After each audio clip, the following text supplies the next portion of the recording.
know what it is. Y'all know y'all are in the place to be right here. This is that Boom Bap Breakfast. This is the Remix Morning Show on Black Power Media. I go by the name of Ed Doctor. Let me introduce you to your host. You have Dr. Jared Kamal K. And burn it down, Kim Brown.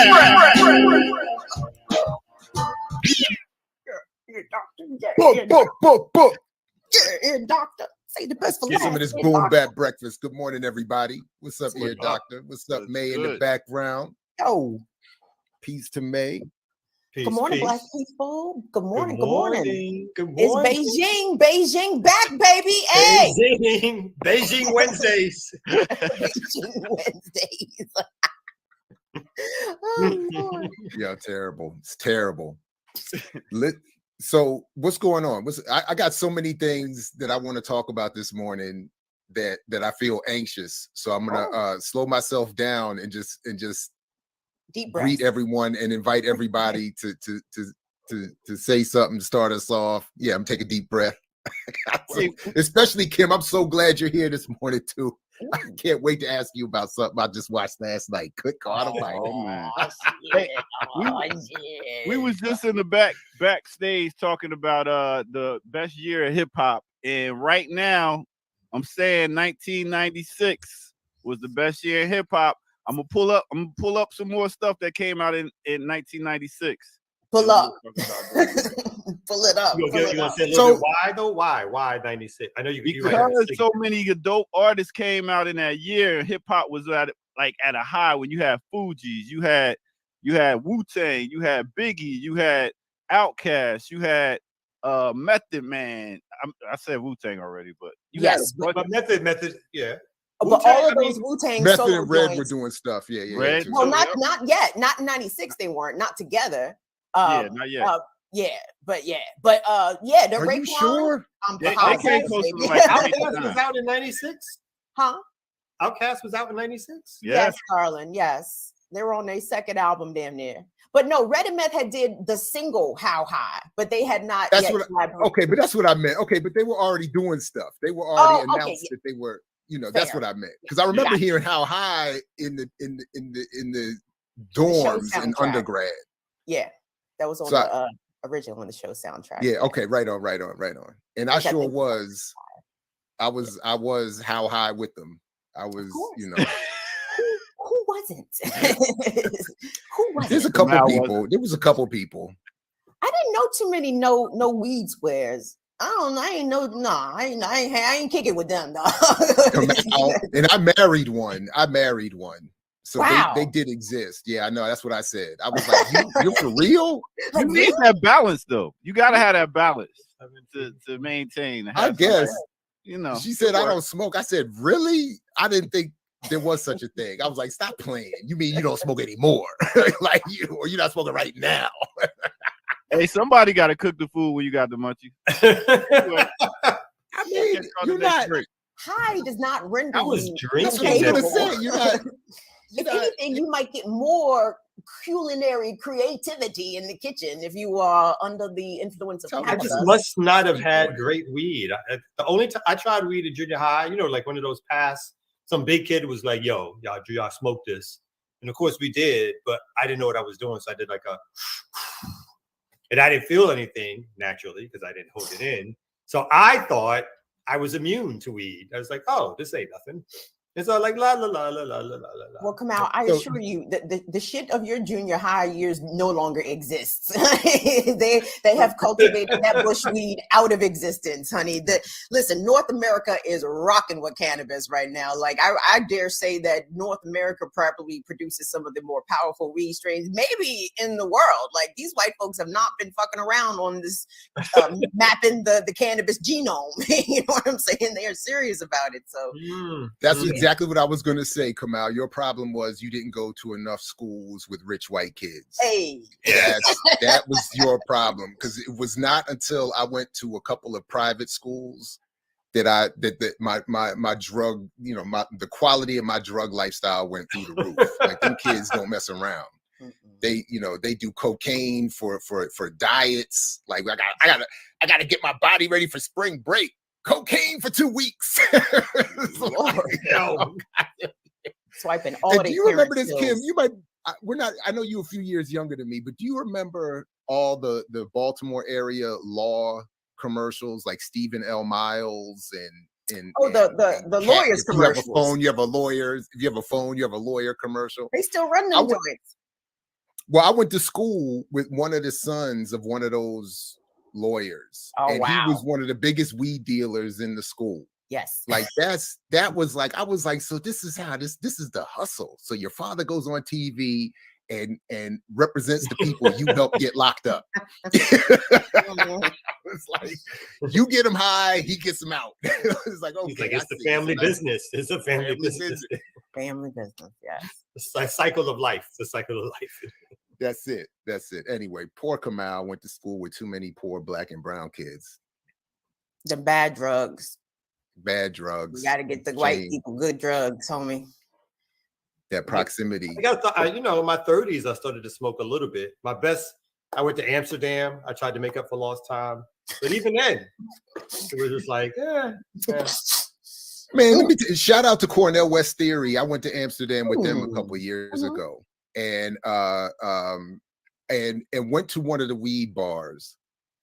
And you know, they sell the cigarettes with the weed in them, and then the straight joints with just weed. And I said to the guy at the bar, I said, let me get one of those fat just weed. I don't want the nicotine.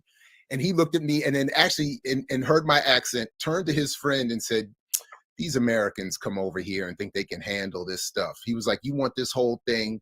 Go ahead. I was like, I've never been offended as an American per se.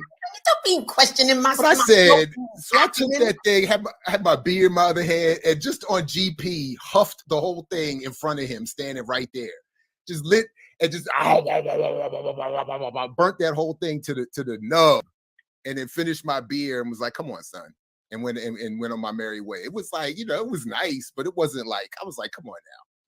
You're not messing with a rookie. These Americans come over here. Shut the fuck up, man. Do you understand how strong my weed smoking lungs are? Don't you understand? I used to go up to North and Payson in Baltimore where they was playing with the weed, where they were doing things to the weed. Listen. Cary Street for me. Hey, and real quick, then I went across the street with my more overtly and obviously black friends, and we heard we got a nice Schwarzer reference from some white folks coming past us out of the bar. So it was like it's good to be called niggers overseas. Like if you haven't experienced that, it's really delicious. It's like a special, like it's like the original. It's like the original European shit. Gary, like, you are describing why. You get it with an accent. No. Excellent racism. Excellent. Yes. It was no. Yeah. I won't do it. I'd be goddamn if I gotta get a visa to go be called a nigga. Go fuck yourself, dog. Like, yeah. No question. No question. But you know, it's just, you know, it's good to get that, you know, that international white supremacy. Listen, I went different flavors. Slim, I went to Australia. They didn't call us niggas, but they wasn't nice either. They was a little hostile, and I'm like, why the fuck are these people so hostile? I'm like, oh, that's right, they're fucking racist. Duh, shit. The last movie that made me cry was Rabbit Proof Fences. If anybody's about the Aborigines in Australia, and so forever fuck them too. They need a fuck France version for them too. That movie. And my oldest had just been born, and I watched that joint, and I was in the basement by myself and just trying to hold it. It was like, I was like, that movie is brutal, son. I was like, whatever the white folks get down there is deserved. They earn that. Yes, yes. Give it all to them. The Aboriginal people are not treated well. The Aboriginal people that I encountered when I was in Australia, I mean, obviously they were incredibly friendly because they saw us, right? They were like, Brown, what's up? You know what I mean? Because it's not very diverse. At least the area of Queensland that I went to, and we seeing some youngins from Papua New Guinea. And again, like when the brown people, global brown people of the world see each other, it's like family, cuz what's going on? Because these fucking crackers is hostile as shit. So we see fellow brown people, it was instant like camaraderie, like come on, come sit with us. But you know, the Australians are hostile, shorty. They are not. No, thank you. Yeah, never again. I'm good. Yeah. That movie got me. I'm not gonna. Yeah, I can't front. That was a hard watch. That was especially with the. Anyway, it's just a hard watch. Yeah, it's but you got to know that history, and so anyway. I'm trying to think of the last movie that brought like some tears or some like some real I'm thinking like the Malcolm X movie. Not. It was the death scene in the Malcolm X. Hold your face. I was so angry by then. Yeah, no, the whole movie I was upset. But then they had the death scene, and Malcolm was walking. He was going to the Audubon. Sam Cooke, A Change Is Going to Come, is playing in the background. You got the assassins loading up, and I was ready for it. I was ready for the moment. But then Spike did his bad little film trick where he does the head bob thing, where you just see the head rolling on the machine.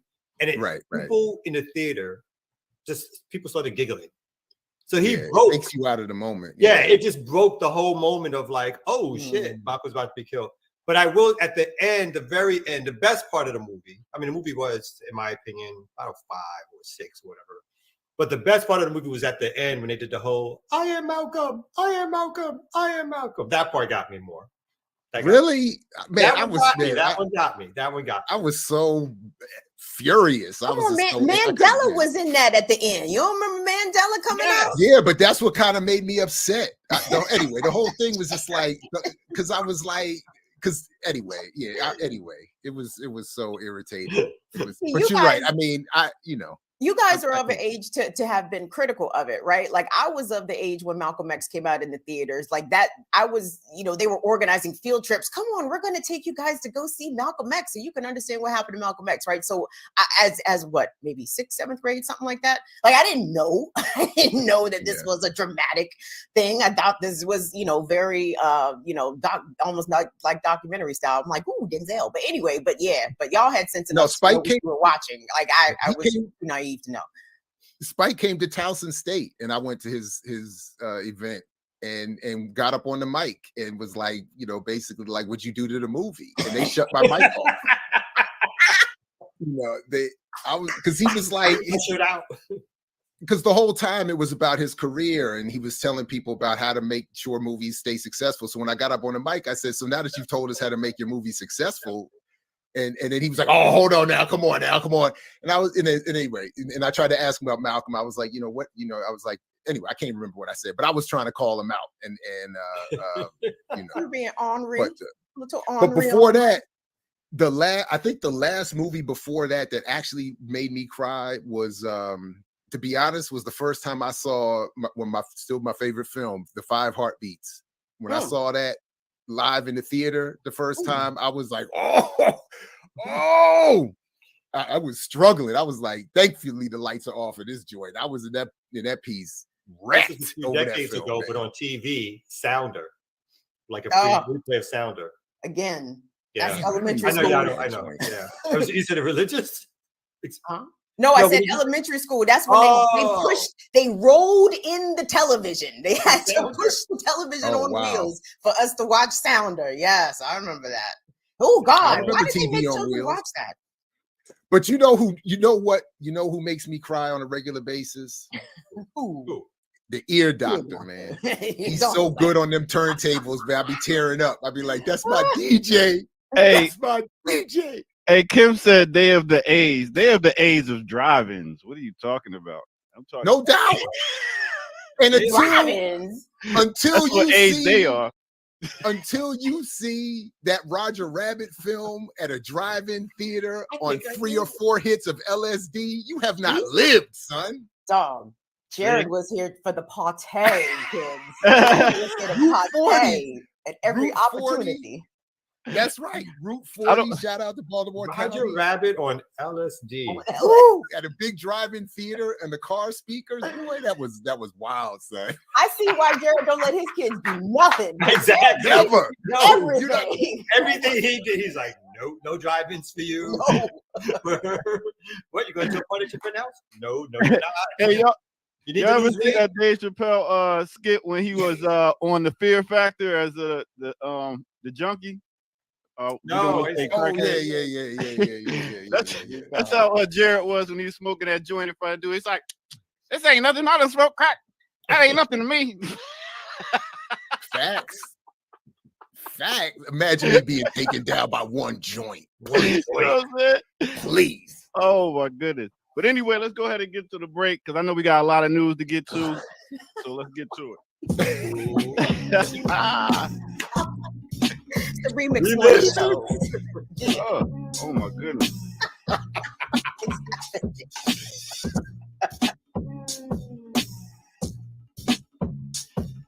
Word. What's good, everybody? Welcome out to the Remix Morning Show. And the movie that made me cry was Coco. It's a cartoon about this kid and going back to Mexico and his grandma dying. It was, oh man, you're talking about eyes sweating. That was me. All right.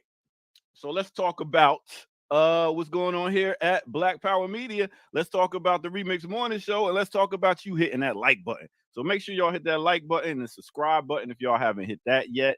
And also, if you haven't gone to patreon.com and put some change in the bucket for Black Power Media, that would be a beautiful thing also. Now, let's get to it. Well, first of all, I want to give y'all some good news about no other than my people's right here, the Reverend Morris Brown.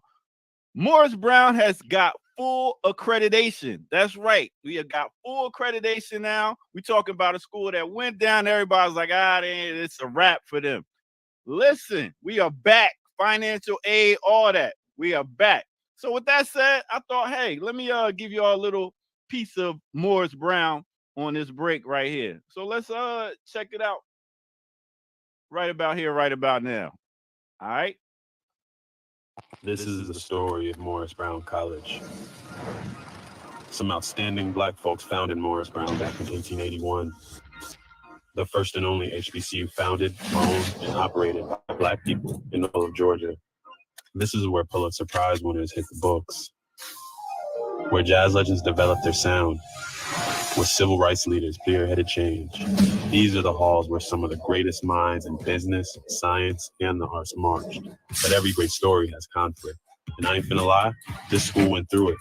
But see, the thing is, every great story has a hero too. This is one of them. And this is another. And her, and him, and them, and you. Together, we're bringing back Morris Brown College, bringing back financial aid, bringing back a history of Black excellence. Morris Brown College, a new beginning in Black academia. Yeah. That's right. We are back. Just wanted to put that good information out there for y'all. And if y'all don't know about that Reverend Morris Brown, who was an abolitionist that helped Denmark Vesey and a whole bunch of people that was running away and revolting against slavery. That's right. He used that church to help them and also bring forth education when they wasn't trying to educate us. So that's what it is. Now let's get back to the Remix Morning Show. I done said mine.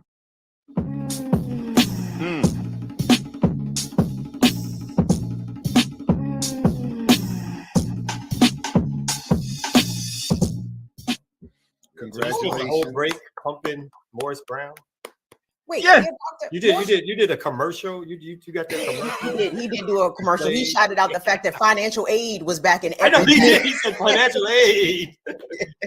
We had accreditation and financial aid. and financial aid. Right. Say something. That's right. And good weed. Hold on, ear doctor. Yeah.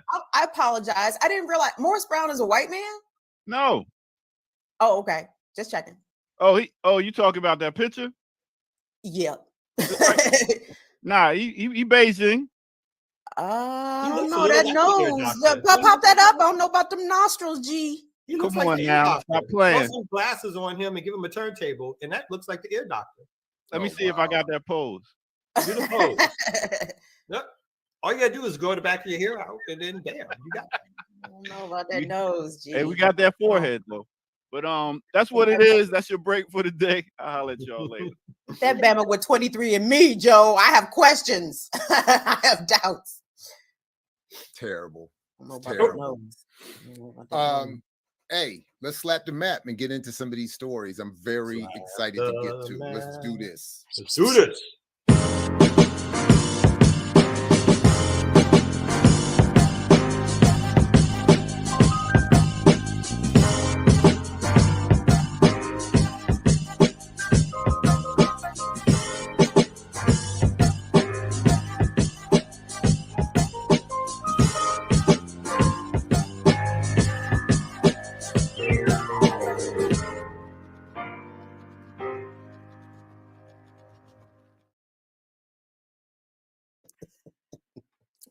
Yeah, the chat is a mess. Welcome back to the Remix Morning Show, Black Power Media. If I can, please, good people, indulge me on this. Okay.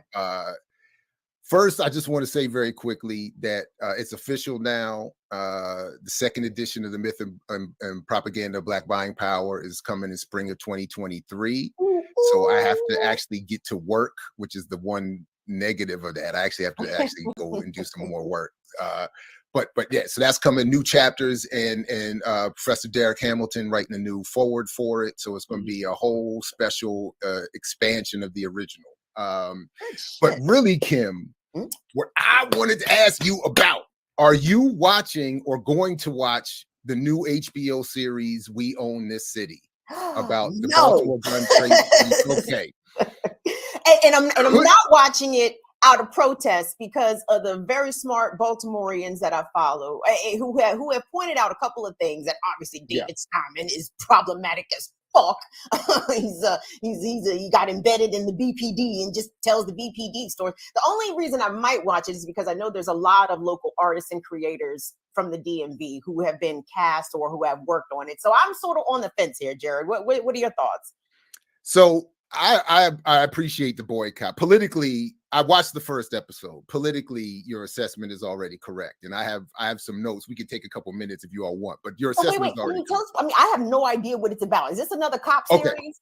Oh no! So no, this is. Okay, sorry everybody, and sorry to you. Look, I'm having a private conversation with Kim about this on the air. It is a series, the new HBO series, as you said, from the creators of The Wire, but it's about the real history of the Gun Trace Task Force. So they're telling that story, but they're doing it in that very Wire style, where it's it gives you the police views on police brutality. It gives you the good cops and DAs are catching the bad apples view. It gives you the Baltimore County and I think Hartford County are the two that get mentioned, but basically the county cops are good and the city cops are bad. Fucking Christ. Oh yeah. They're doing all of that. And then, but what they do is you see a lot of the new crop of all the pretty and beautiful and talented and friendly Black people actors that you would want to see, including, for some of us who know the area, some of the local, including my former colleague at Morgan State, brother Bassman Marcellus has a role in there. Shout out to him. A couple people that I went to college with on the other side of that blue wall are referenced and will be appearing. Like two of my college buddies, one in particular, figure somewhat prominently in this story and are like the Gun Trace Task Force in particular in the wing of the Baltimore police that were set to catch them. What? I thought the feds caught them. Hold on, real quick, everybody. For people who are not familiar with the story of the Gun Trace Task Force on the Baltimore Police Department, it was a group, maybe 4, 5, 6 officers who were out here thugging the streets. Okay, these motherfuckers was robbing people for money. They was planting guns on people. Just Rogue does not even begin to describe what these motherfuckers was doing, and they accidentally got caught, if I'm not mistaken, Jared. The feds was investigating something else entirely, and they happened to stumble across the dealings of the gun trace task force, and that's how they eventually went down. But I think the gun trace task force didn't go down until after the Department of Justice's consent decree on Baltimore police. And despite the convictions and the prosecutions of the gun trace task force, Baltimore police is still going about business as usual, fucking up people's civil rights and constitutional rights and doing all kinds of illegal shit. So yeah, absolutely. So this is them. These are the real ones who were caught. And to your so I don't have the story fully clear. But there were different points in times where, and sort of the part of the problem was there were points in time where Baltimore police detectives were trying to, were at least nominally tasked with exposing this. So yes, and as the series depicts, it was some of the accidents was involved when a county cop put a tracker on a drug dealer and realized that another tracker had already been put on it, and which was put on by this crew, because this crew would use trackers to find where the drug dealers put all their stuff and then go and rob it and sell it back in the street and do all this other stuff. So part of, to your point, there were at different times, different groups of people trying to figure out what was going on and catch them, at least nominally. And it was between the blue wall nonsense, the fact that the entire institution is corrupt, and then to your point, the accidents of fate to a certain extent, that it was exposed at all. And in the report that I actually read one of the reports that was put together, by one of these reports that came out, and basically even people friendly to the police were saying that this is the result of a long history of police problems, obviously, of importing New York, not only former New York police leadership, but to Baltimore on two different occasions, going back to 99 and the early 2000s, to bring in that whole ComStat, approach to policing, and then what they actually ended up saying was that the gun trace task force, because this is what they actually show in the series in episode 1 already, after Freddie Gray's killing and the uprising, and the police saying, well, we're not going to, we're just not going to do anything, we're going to leave you to police yourselves. The corrupt cops, because they had to keep their thug and their operation going, they were the ones doing all of the, getting all the arrests and getting all the numbers. So their credibility within the force actually went up after Freddie Gray, because they were out there getting it in and bringing in some arrests, whereas many other police were just, not doing anything. So it was like, but it's clear again that this is propaganda, some more of that, because at the end of the day, it in a very entertaining and it's an entertaining it's another skillful presentation of that narrative, that we know that there are some bad cops, so we obviously can't suppress all of that story, but they end up getting caught. We have things in place. We have the good cops coming in, we have the the good prosecutors and the good, but how many people in the community did they terrorize? Like, public menaces, threats to public safety. These motherfuckers was out here on the streets of Baltimore literally causing car accidents, fabricating accidents, intentionally rear-ending people, I guess, that maybe they were trying to surveil or steal from, and planting shit on them. Like, oh my God, this shit drives me crazy. They said in the report I read, they said up to 50 times in one night, this crew would run up on crews and just grab people, beat people, steal their dope. And they could do it that fast because they're not processing anybody. They're not arresting anybody. They're just busting them up, stealing their dope, smacking people, killing people, beating people, and then dipping. So this one crew, up to 50 times in a night, would be just out there, to your point, Kim, terrorizing the community, to a certain extent only by accidents of fate, or just because it became too big to suppress that they finally get caught. Like, and then you get, you know, police getting credit for, you know, the institution can say, you know, we caught them and justice will, you know, all that kind of nonsense. But and they show the police officer Souter in his involvement in this too. Oh, wow. Famously kills himself or is allegedly. That's what I'm saying. You know, air quotes up, you know, like he said to, you know, killed himself not long ago. And anyway, so you are recommending it then. It's not that I'm recommending it, it's that I don't recommend. It's good television.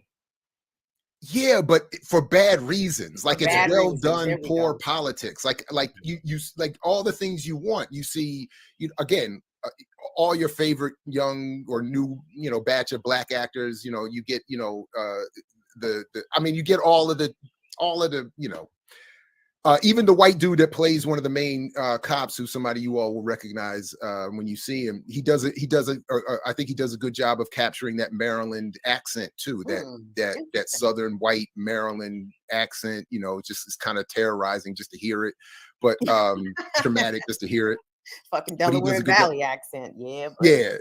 So I mean, and then because it is this Wire dude, it is going to be like there is a skill at producing this nonsense that they have. But Jared, so David Simon, white and problematic, right? Former Baltimore Sun reporter Justin Fenton, also white and problematic, was, I think, a co-writer of this. And I think that what the sense that I'm getting from Baltimore folks who are watching and paying attention to how these sort of people continue to get elevated to tell basically stories affecting Black people, right?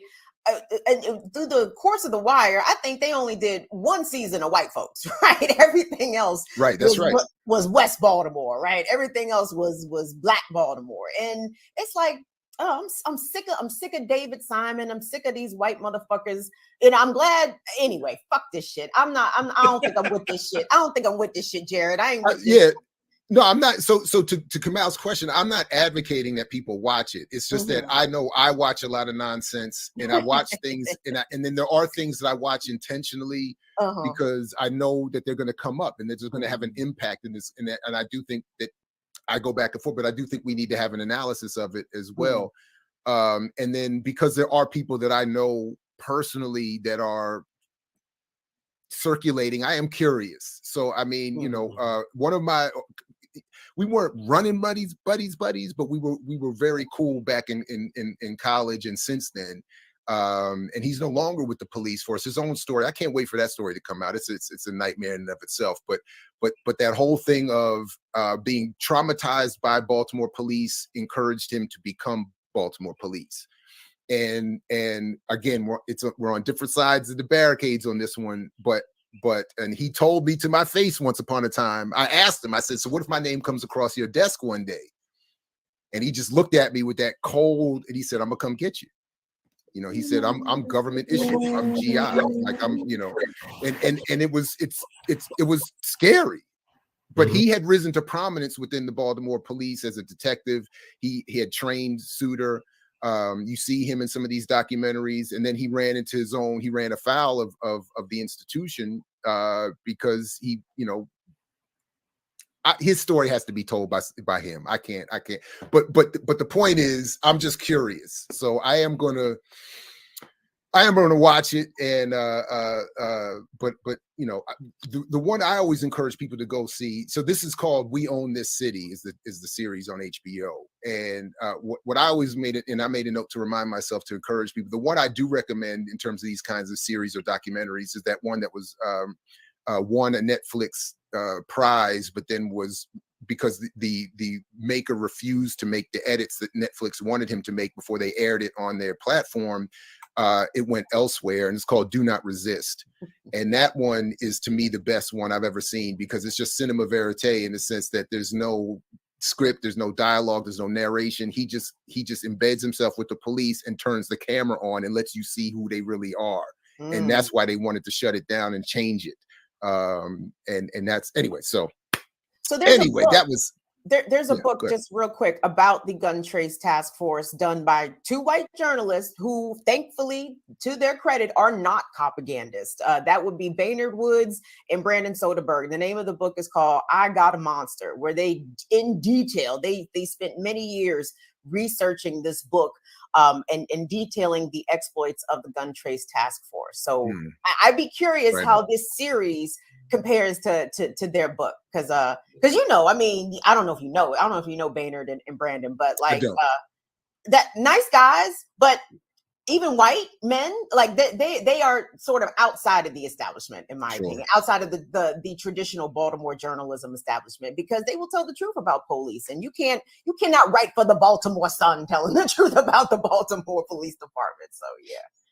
No, this already in episode 1, they've already gone past, and they've already gotten the police, the group arrested. So I guess the rest of the series is going to be about the trial and all that other stuff. So we're not spending, so far at least, we're not spending a lot of time with what they actually did in the streets. It looks like, but I'm not sure. Plus, Better Call Saul season 6 is out, so that's what I'm really all about anyway. Right? Anyway, that's a whole other discussion. So anyway. One more story that I had real quick. I'm sorry to jump in with that. They did, man. I was like, oh wow, he didn't make it. Who didn't make it? Well, you knew he was. You kind of knew he wasn't going to make it, but still he went out. I mean, he went out gangster. He went out gangster. Speaking of going out gangster, did you see this news? Reported about Dr. Umar Johnson's school. Where's the tea? Come on, where's my mug? Well, apparently, according to this document, which appears to be legit from the Commonwealth of Pennsylvania Department of State Bureau of Corporations and Charitable Organizations, they have issued a cease and desist order against Umar Johnson, saying that he by not following the proper filing the proper paperwork, is hereby ordered to cease and desist a solicitation of funds for charitable purposes for his Frederick Douglass and Marcus Garvey RBG Leadership Academy. And should he continue, he could be, respondent may also be subject to formal administrative action, which could result in the imposition of administrative fines up to $1,000 per violation of the act, plus any additional penalty of $100 per day for each day the violation continues. This shall take effect immediately.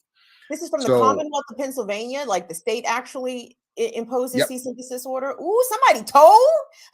Somebody. They had to find him. They don't know who the hell. I just like, it must have been like heartbreaking or weird for some white administrator to be typing in Frederick Douglass and Marcus. Yeah, they were RBG. RBG. What the hell is that? What is that RBG part? Who is this Garvey and Douglass? Thing. But well, on the one hand, you might be right, but on the other hand, because of his persistent, very public solicitation, with relative degrees of popularity, it might not have been that hard to and there've been a number, and and the one thing that I will say is that I am not comfortable with the sort of YouTube cottage industry that has popped up specifically to demonize Umar Johnson. So I get that there's a lot that I disagree with the brother on, but it does feel a little bit icky to see so many of, very, relatively popular YouTube channels that only seem to exist to attack him. And I do want to leave a little room for, if you were doing half of this much effort to help the community, maybe there would be less impact of the Umars in the world, as opposed to sitting home making money, by the way. And even mainstreamers have done it, relatively speaking, in our community, like The Root and other places. Is like that he got examined for, again, his graph on a relative scale has been relatively small, needs to be called out and examined, but at the same time his graph was being called out. Again, this is when the Black Lives Matter group was literally taking in 10 to 20 to 30 times as much.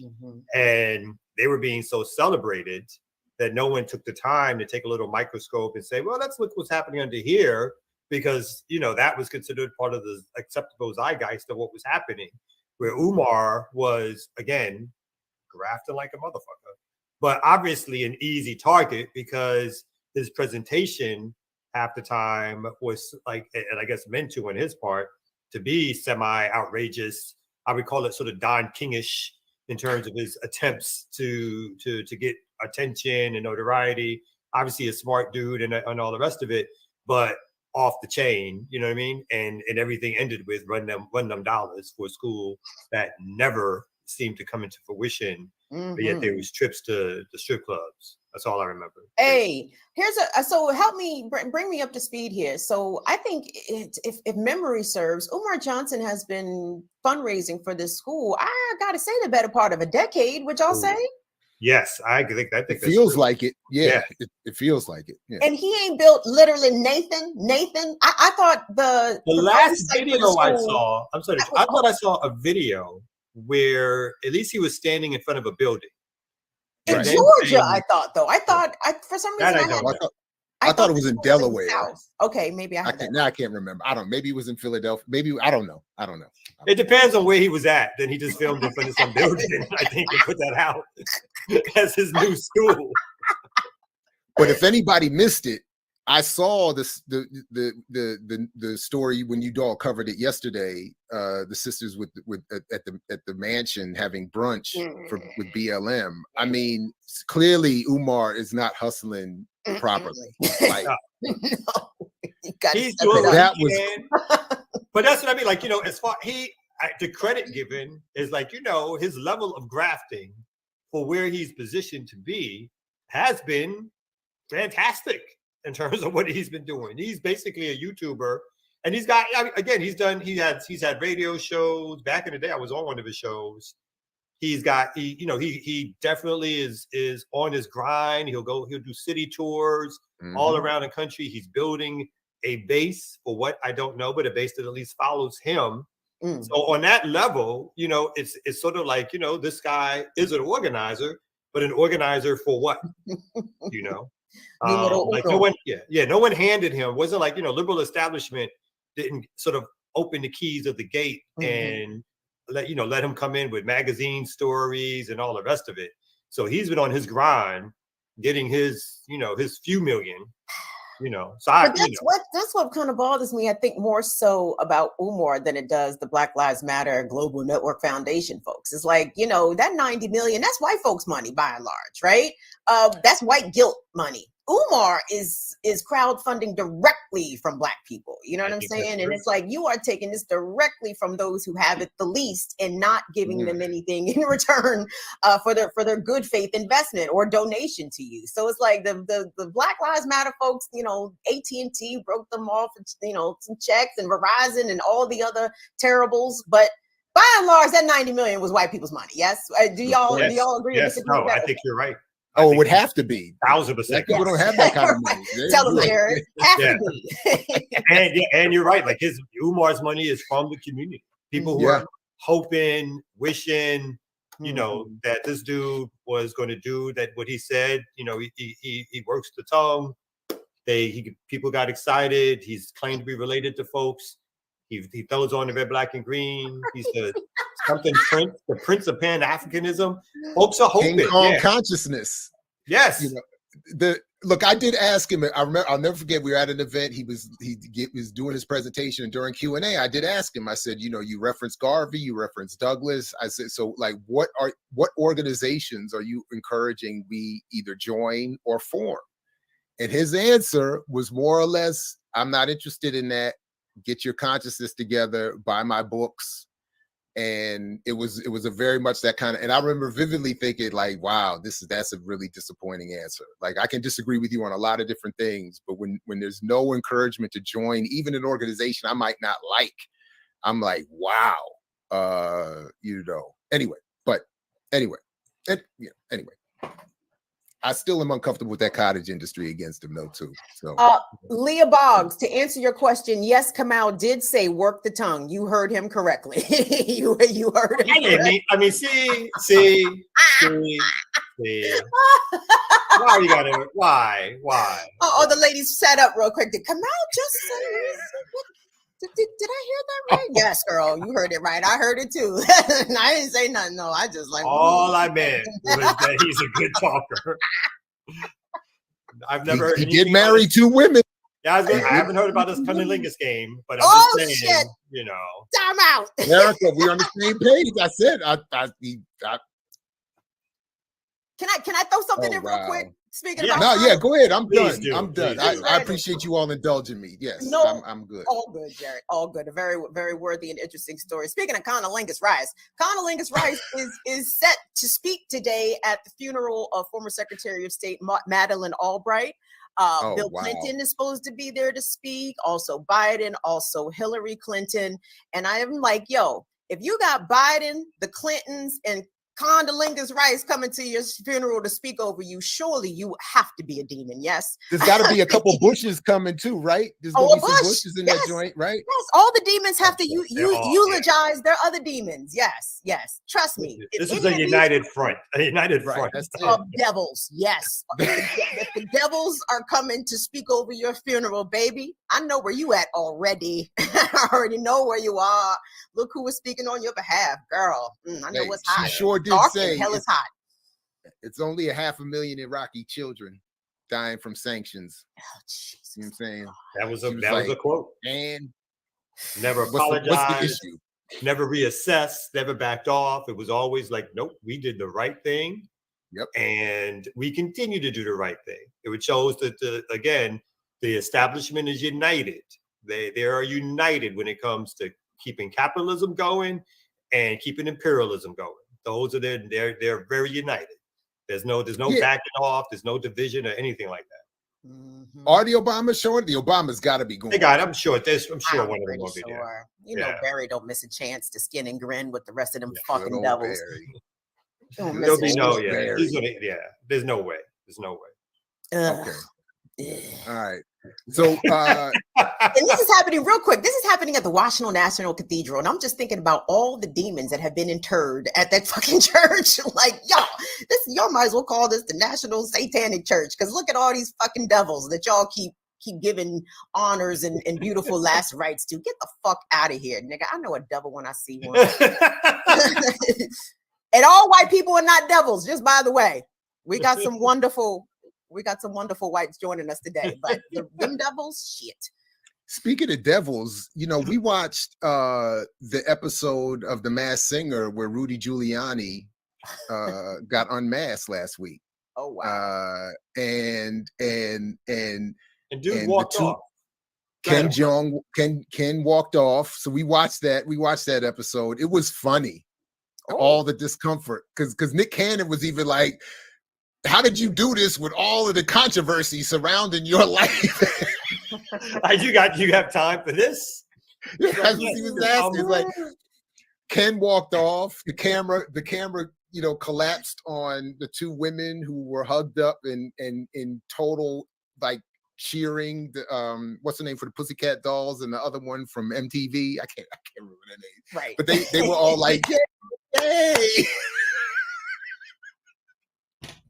I'm sorry. And he's like, I'm Rudy Giuliani. I'm not going to jail. And, right. And somebody said, the funny part though, somebody said, is that Robert Duvall? And then you hear Ken's voice. Ken says, that's not Robert Duvall. And then his head kind of drops. He's like, and then he just said, like, I'm out, right? And he just he did. And then he walked off. He walked. Like, I'm done. But I was hoping they were going to do like a comeback and explain why he walked off or say so. I was like, please say, just no. That's regular TV. I mean, that's mainstream. That for them, they were even knowing the controversy. Again, he's still within their loop of like that's acceptable. They're like, well, what is he? I mean, the Trump stuff is obviously is far right, but not outside the boundaries, right? He still was America's mayor. Saturday Night Live. And honestly, I don't care about none of it. When he was arrested and killing black folks. Yeah, when he was arrested and killing black folks in New York City for 8 years straight, he was a hero. Mm-hmm. A hero then. 911, he was a hero. Top of the charts. Yeah. They all loved him, one mistake. Yeah. Is Giuliani appearing on a show like The Masked Singer? Is this reputation repair in you guys, in y'all's opinion? I have no idea. redeem In his mind, perhaps? yes. In his mind, yes. Because let's we not forget that Borat scene, dog. Like, please remind That's what I was Rudy waiting on. Giuliani every chance you see Rudy Giuliani. Like, why are you out here fucking with people's grandkids, sir? He thought she was 15.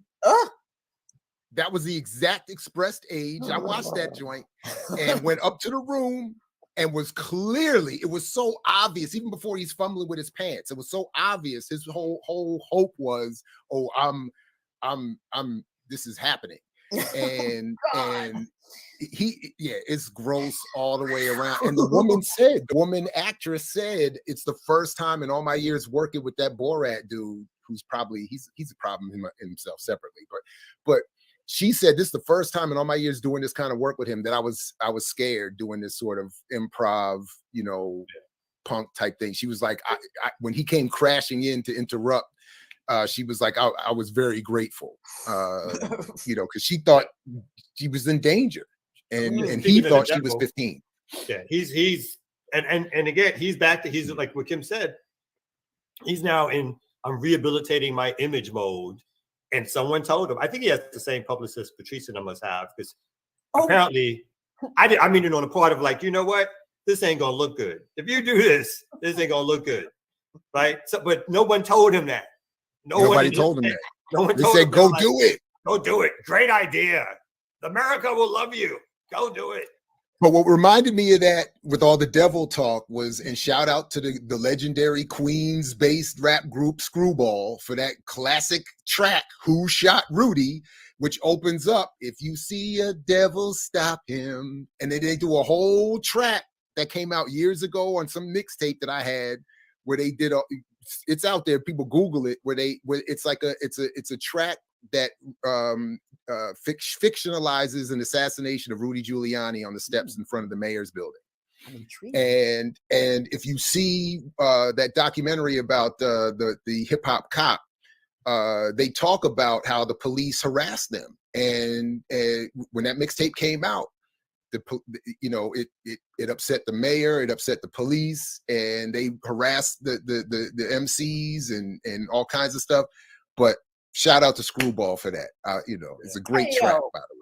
Fuck NYPD. If y'all ain't got anything better to do than to sit around and listen to mixtapes, listening for your name and diss tracks. Oh, Mr. Mayor, Screwball has something to say about you in 97. Listen to that. I hate it here. Forming whole squads to go arrest people. That's right. Even that story we told like a few last week or something. The fact that people are getting arrested and prosecuted on their lyrics to connect them to crime, just like this is what you consider police work. This is the work that you do. Not the white woman, though. Not the white woman accused of murder who wrote a book years ago about murdering her husband, and then years later her husband turned up dead. Nope, they excluded that. That trial was happening in That's just a coincidence, Kim. What are you talking about? Serendipity, yeah. You can't point to her creative output and use that. How dare you? She has rights. She has First Amendment rights.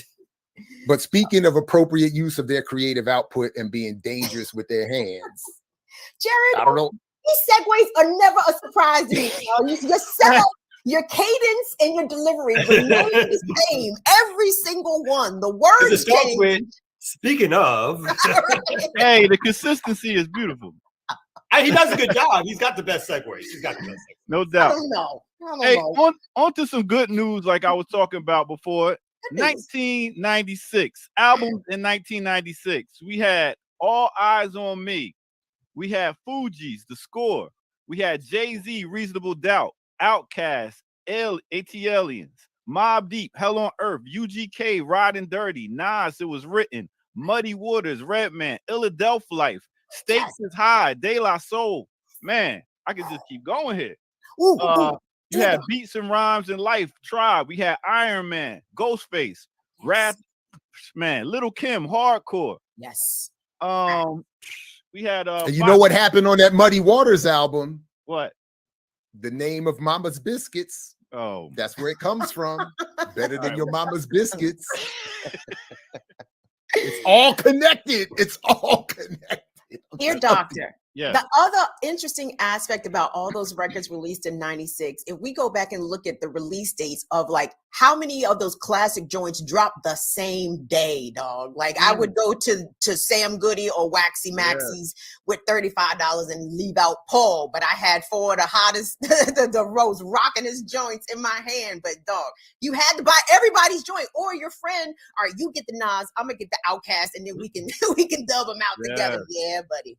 Whew, man, Yeah. good times. I remember making those pause tapes with the getting all the CDs together. That's where I got my DJing from. I know. From starting off making the pause tapes and playing them in the pizza shop I had and stuff like that. So, wow. I used to make mixtapes too for my high school basketball team. I made their warm-up mixtape. And the first song on there, y'all already know what song was the first song. Time for some action. That's the first joint.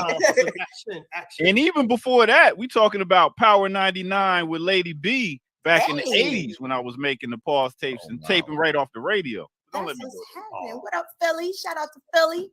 But anyway, let's go ahead and get into this break. We're going to talk about somebody. That's why I'm in the beautiful islands, and we're going to talk about it right here, right now. Let's go.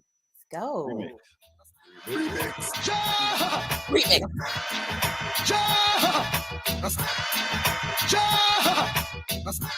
All right. Y'all know what it is. Welcome out to the Remix Morning Show. And at this time, I would like to introduce y'all to a dope artist. Who am I talking about right here, right now? I'm talking about no other than the one them called Capleton. That's right, Capleton, one of the dopest MCs, DJs, all that in the reggae Rastafarian community. That's right. He went by the name of Clifton George Bailey III, born in 1957 in Ingleston, St. Mary, Jamaica. That's right. He is a dancehall musician. He started off as a DJ. He went by the name of King Shango, King David, the Fireman, the Prophet.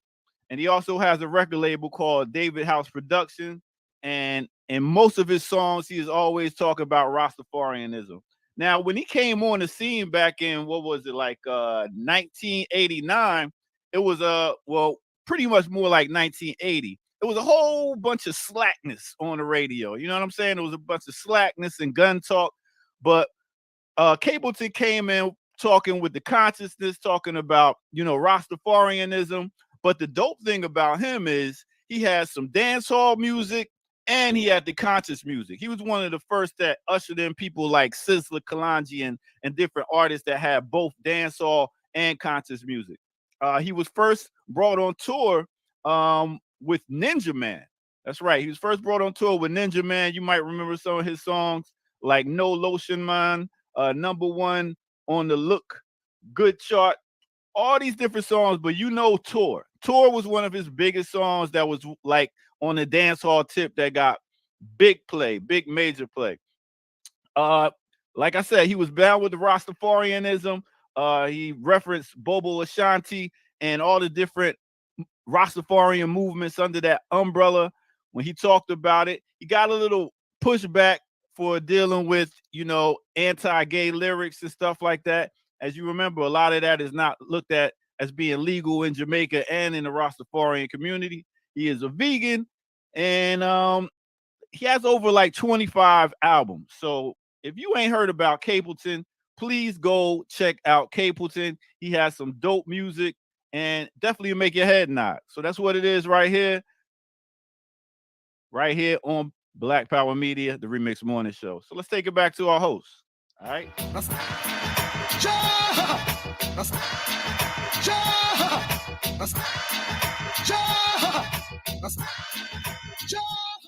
Yeah. Right on. Love Capleton. I had the opportunity to meet him years ago, and to this day, I've never met a man who smelled better than him. He smelled like strawberries and mangoes. It was absolutely intoxicating. I'm like, oh my God, how do you smell so good? Oh man. I mean, and even talking about 96, we ain't even gonna leave out the dance hall in that era. You had Capleton, Buju Banton, you had Supercat, Shabba Ranks. Maxi, it was a great time.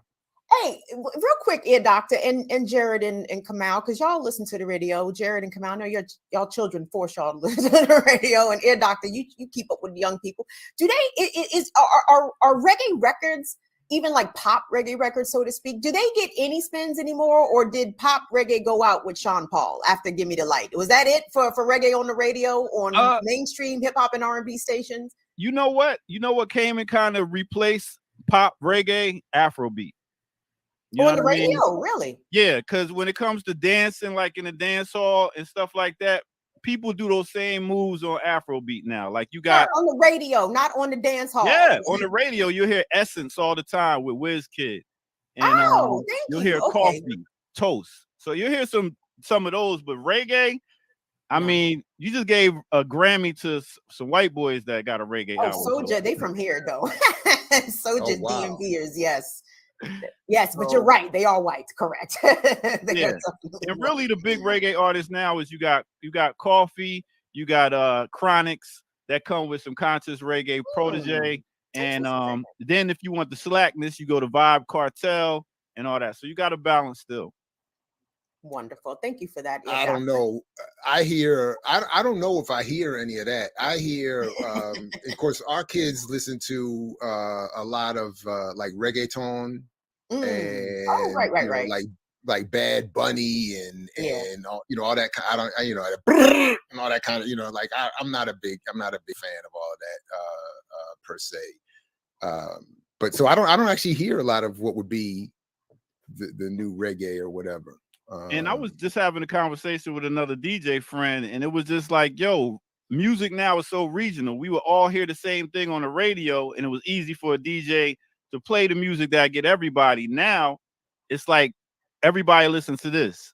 Some sets listen to this. So it's like you'll go to Jamaica, and you'll hear so much music you never heard before, but they'll know all the lyrics. And you go to down south, and you'll hear everybody singing the regional stuff. And it won't be nowhere else. So it's kind of wild now. Now that we got internet. Don't you think? I love that though. I think shit should be regionalized. You know, because when things get mainstream, usually it dilutes their authenticity, so to speak, right? So I dig regional only stuff. Like, show me what is popping down here or up here. You know what I mean? Like us DJs just gotta do more work. That's all. But that's what it is for y'all break for the day. I catch y'all. Blah!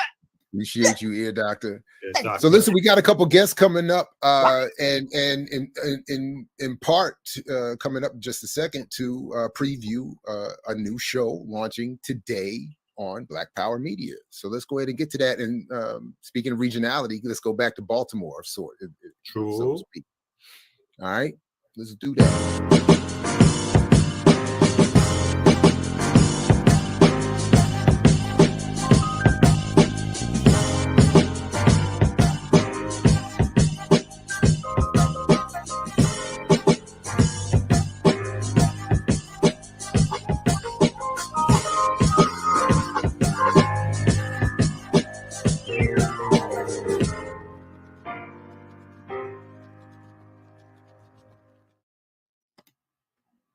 Right on. Welcome to the show, Lawrence Grand Prix from Leaders of the Beautiful Struggle in Baltimore, whose new show is launching today on Black Power Media in search of Black Power. In search of Black Power. In search of Black Power. So you found it, brother. You found it. I'm still searching for it. That's the whole point.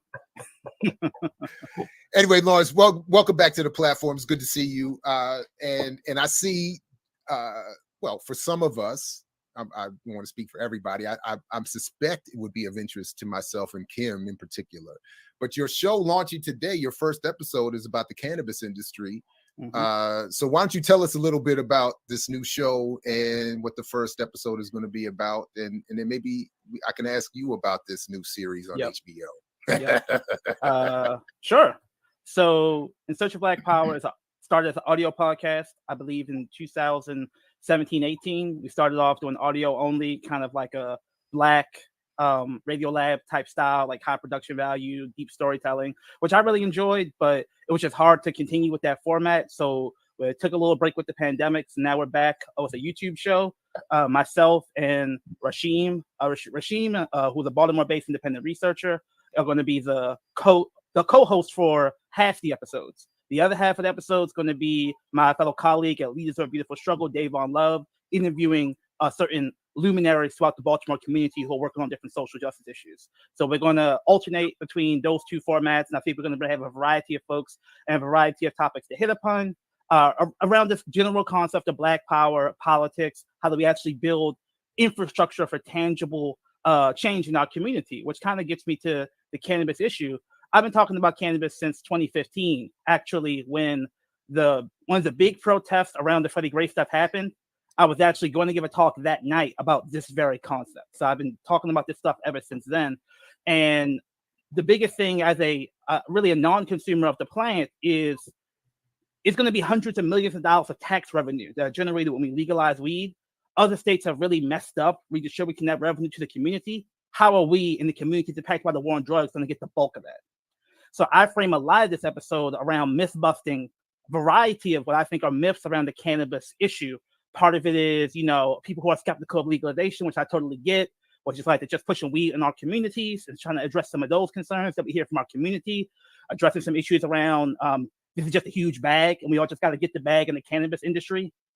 So kind of complicating and explaining that stuff. But I spend a lot of time, which is my personal expertise, around the tax revenue portion about how we actually put that money on the ground. So that's kind of how I think we see the show, which is talking about these issues that people are talking about, but really in a way that gives people tangible, applicable advice about how to really move on these issues locally wherever they are, and to avoid, some of the mistakes that other states have made. Some of the history in Baltimore may be applicable to PG County, Montgomery County. Some of the things happening in Annapolis are definitely applicable to PG County, Montgomery County, wherever some of the other listeners in Maryland are. And if you're not in Maryland, learning some of these lessons from Baltimore and Maryland, I think can give you some ideas of things you can do locally. So it's really built upon taking these lessons and applying it tangibly wherever you are, but really hitting some of the big issues of the day. So I'm really looking forward to it. Been working on it for a while now. At 12? Yeah. So just talking to Adam. Adam is our CEO. He does all our tech stuff. It's going to be online at 12 p.m. today. Right on. Good stuff. Lawrence, nice to see you again. Congratulations nice to on the show. The state of Maryland locks up more Black people, I think per capita, for marijuana than any other state, right? And I think part of the reason that the state of Maryland has really been slow walking legalization is because they make way too much money locking up Black people for weed here. And and even in states, in places where weed has either been legalized or decriminalized, we're still seeing Black people still being targeted legally for punitive action regarding possession of marijuana. What are some of the lessons that can be learned from places like Washington, D.C. or Colorado, where they have legalized and or decriminalized, but most of the possession citations in Washington, D.C. are written for residents east of the river, Ward 7 and 8, the primarily predominantly Black neighborhoods. I see the state of Maryland falling right into this if they haven't already. What is your view on that? Yeah, there are definitely some concerns in the criminal justice front. So I imagine a lot of folks who watch this channel will know I work with a group called Leaders of a Beautiful Struggle, we're a grassroots think tank out of Baltimore. We are not a nonprofit, so we're able to do a lot of direct political advocacy with lawmakers. So we were actually really involved writing the cannabis bill and pushing them on different criminal justice provisions. And this is exactly one of the things we have to push them on, because there is generally the overall number of arrests and citations does decrease, but the disparities remain. And one thing we're really concerned about is they're not willing to take criminal sanctions away from smoking in public. So we kept pushing them, like, wherever it's legal to smoke a cigarette, it should be legal to smoke cannabis, because that's how a lot of our people are going to treat it. What they counted with was wherever it's illegal to smoke a cigarette, it's illegal to smoke cannabis, plus a whole bunch of other spots too, right? So we really have to push them to not accept compromises, which can sound good in the abstract, but actually lead to a lot of our folks being criminalized. Because once it's legal, folks are going to be like, hey, it's legal now, and they can get these citations and criminal penalties and continue that cycle. But to hit your point, one thing that we've been trying to explain to folks, we actually talk about this prominently in the episode. So I think it is, Michelle Alexander, New Jim Crow. The story we are told is that these nonviolent drug possession make up a huge percent of the incarceration. I think that was true in the federal system 15, 20 years ago. Now in Maryland and most states, a lot of those folks who have possession alone charges, almost nobody gets charged for possession alone. anymore, right? They get overcharged. And a lot of the people who get stuck in our system are people who have relatively minor, quote unquote, violent convictions along with possession. So it'll be possession and resisting arrest, possession and second degree assault, possession and simple possession of a gun, illegal gun, not using the gun, but having the gun. So one thing we've criticized drug policy people for is taking this perfect victim of the nonviolent possession offender and kind of lopping them away from the guy who has a piece in his community because he can't afford to get robbed because he can't pay rent. That person is not out here robbing people. That person is in an environment where they may have to carry a gun in response to the objective realities of their community, and they can't have a legal gun because they got a ticky-tacky possession charge 15 years ago, right? So this is how we lock up so many people. It's not only nonviolent drug possessions, it's these inordinately long sentences for relatively minor, quote-unquote, violent offenses. Like you can get in a shoving match, and that's second-degree assault. And when you're giving people 5-year mandatory minimums or stuff like that, that's a lot of the actual incarceration in our state system right now. So that's part of why we wanted to do the show, is to explain to folks, because these cannabis advocates, they basically give politicians easy layups when they give them expungement bills that say expunge and resentence simple possession, and they stand on the steps of the state house and say we did it, Black Lives Matter. But then when we hit them with the let's talk about a comprehensive resentencing, comprehensive expungement, they say, oh, we already did that. So these are some of the dynamics that, as people who work in Annapolis and state capitals, we're trying to explain to a broader audience so they can avoid, some of the traps I think well-meaning people fall into when they talk about some of these issues. I'm thinking that. Go ahead, Kamal. Go ahead. No. So real quickly, I'm not sure if you guys, in terms of intersecting in the policy. So now that weed has been legalized, right, or the growing it has been legalized in several different states, there's also this propaganda model around how this is going to be good for our community in terms of folks starting up businesses and entrepreneurship, when it looks like, I haven't studied it, but obviously I think it looks like, and what some of the stats have shown, is that really white businesses or people with capital have really been able to sort of put themselves right in the middle and make all the money from this. And there's a couple of Black folks who, again, get overly spotlighted to show, like, look, there are Black folks doing this too. So what in a state like Maryland or what you're seeing across the country, has this had any impact, on our community, economically speaking, because now supposedly this is some entrepreneurship? Yeah. In the episode, we call it the myth of Black capitalist reparations, that just giving in the industry alone is enough to be reparations. And kind of, I think, Dr. Ball, your language around Black buying power has influenced us in thinking about this. It's not that people shouldn't get that shot. It's not that it's not good, but the idea that it alone can massively redistribute wealth in our community, it's not true, right? So no matter what you do, you can't really keep out, they call them multi-state operators, MSOs, these big giant cannabis conglomerates, because even if we give licenses to local Black growers, we can't stop them from selling that license to a white person with a lot of money. Like, it's in the Constitution, you get to sell your business, right? So what we see, not only, and this is another thing I hit on the episode, do we have a lot of vertical integration in cannabis, meaning you basically have to have a plug to a grower in order to not be raked over the coals if you have a dispensary. So even, dispensaries are a little bit more accessible. It's like 3 to 10 million in capital for a dispensary versus 10 to 50 million for a full-scale grow. But if you don't have a connect to one of those growers, you basically don't get the friends discount. And they can. You also have to have a consumer base that can afford the inflated costs at the dispensaries. Exactly. They are way more expensive because they have taxation on it, and because they everything with cannabis is more expensive. The real estate, the lawyers, the technology. They want exactly. So when you're dealing with recreational sales, people can still buy from the Black market and not have to deal with all these issues. And one thing I've been telling folks is that legalization produces a perverse incentive to recriminalize the Black market even more than it is right now. Because some brothers on the street say, they don't care if I sell weed. And it's like, wait 5 years. Because in 5 years, the big cannabis corporations are going to say, those people on the streets are hitting my pockets. And the state is going to say, I'm not getting tax revenue from those street sales. So I agree. So we're going to double down on recriminalizing the Black market, which is exactly what's happening in California. And People gonna get ahead of it's that not now. going to go away. That black market yeah, is not not going to gonna go go away away. because again, you cannot be my 20-year-old college whatever working self could not afford a dispensary and be a Yes. regular smoker. So you're going to have to go back to that. And you're right. That's a good point. Anyway, sorry, Exactly. Kim, go ahead. Exactly.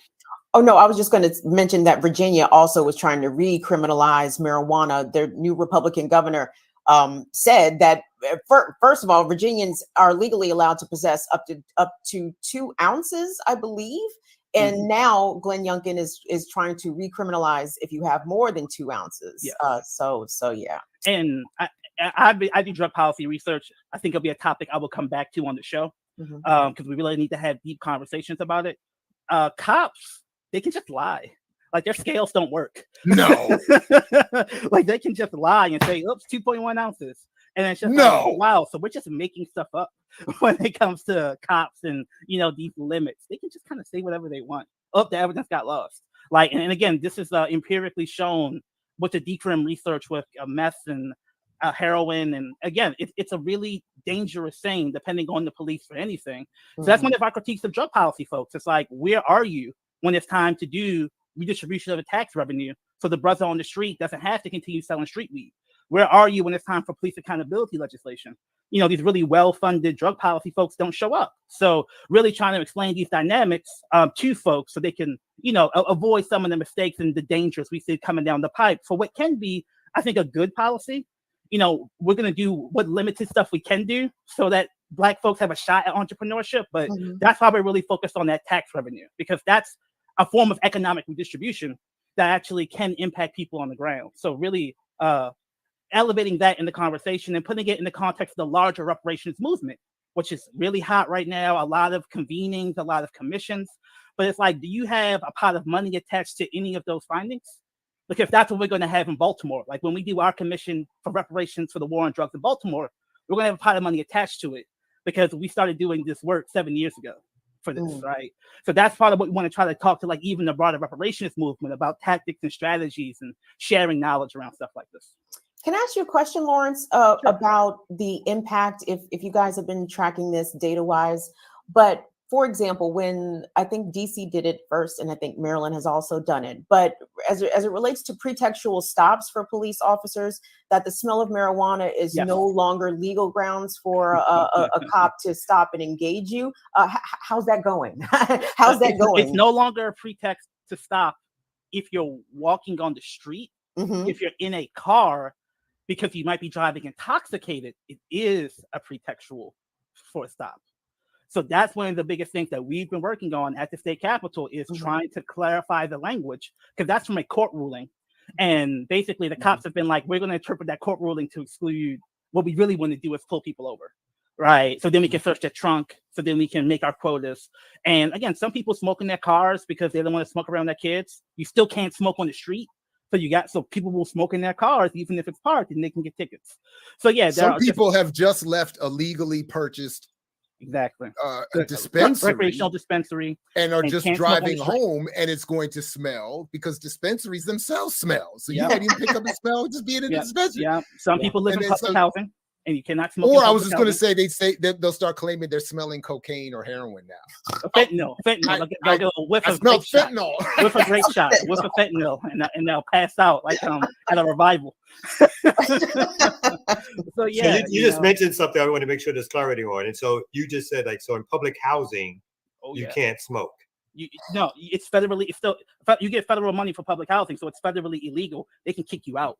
Oh my God. Right. So that's one of the big things that people are talking about: social consumption spaces, where people want a place to party and hang out, and there's no reason why. Again, wait a minute. So you can legally purchase. You can be licensed, legally purchase medical a card, bag, go home to your federally subsidized housing, and get thrown out. Yes. I just not just you get thrown out. If I'm at everybody, most places, your family will get thrown out. Everybody will get thrown out. It's a huge concern. It's a huge concern. So that's part of the reason why the smoking in cars is a big deal. That's part of the reason why having social consumption spaces and safe consumption spaces where that can also be a business opportunity. that's actually accessible in our community. Because, people are going to throw parties regardless, but just making sure they can do it legally and actually maybe be able to benefit from this legalization wave that's coming. But part of that is to accommodate the needs of the community. So yeah, I mean, there's just a ton of issues to talk about. There's not a lot of spaces for us to get into these complexities. I'm hoping that podcast can be a little bit of that. We're definitely going to tune in at 12. We appreciate that. We only have a couple minutes left. I got to ask, because every time I consume a David Simon product, I'm told that whatever problems occur will be themselves corrected by the very forces and institutions that created the problem. So is there hope, as I watch this latest series from Simon, that all of these issues you're talking about will be taken care of? I'm gonna struggle through it eventually. I haven't watched it yet. Obviously we've had a relationship with HBO because we were in that one HBO documentary in the past. So I think some people in our organization met him and talked to him about using the N-word when he does, but it's Baltimore depicted as a canvas for white liberals' projections of their fears and desires onto us. So they say the why was Greek tragedy, and I mean that's what it is. Like, he gets to project whatever onto us. Like, we had people on the streets telling us about the Gun Trace Task Force back in 2015, and the Gun Trace Task Force was actually brought to Baltimore by essentially the white nonprofit industrial complex. And because that white nonprofit industrial complex is not accountable at all to anyone in the grassroots Black civil society, that's part of the reason why they were able to run wild the way they were. But you're not going to get that from Simon, because Simon's not going to indict the white nonprofit industrial complex, because those are his people. And it's definitely, he's a MacArthur genius now. Be careful how you talk about these MacArthur geniuses. Well, that and $5 will buy him a cup of coffee, whatever. But I think that we work a lot on police accountability, and it's a very emotional issue that people like to frame as like personal people doing individual things. If the system doesn't hold you accountable, then there's just a massive incentive to be corrupt. So I don't really care about the individual people. I can care about them as human beings, but when that system has no accountability, the gravity is always going to suck them into things like the Gun Trace Task Force. And however many people were doing that dirt, there were 5 times that many who ain't say nothing about it. You were still on the force and not in jail. So Baltimore is our repository for America's fears to be projected onto it. So that's part of the reason why we want to speak back to what's projected onto us through things like In Search of Black Power. Well, thank you very much, Lawrence. We look forward to the show. 12 o'clock today, and every Wednesday the show will drop. We appreciate you, and people can follow you more via Twitter and lbsbaltimore.com. So, and more to come. So thanks, Lawrence. Catch up with you more soon. Thank you. Thank you, Lawrence. Good to see you, Kamal. It's been a while. You're welcome. Yeah, nice to see you. Take it easy, man. Take care, y'all. All right, everybody.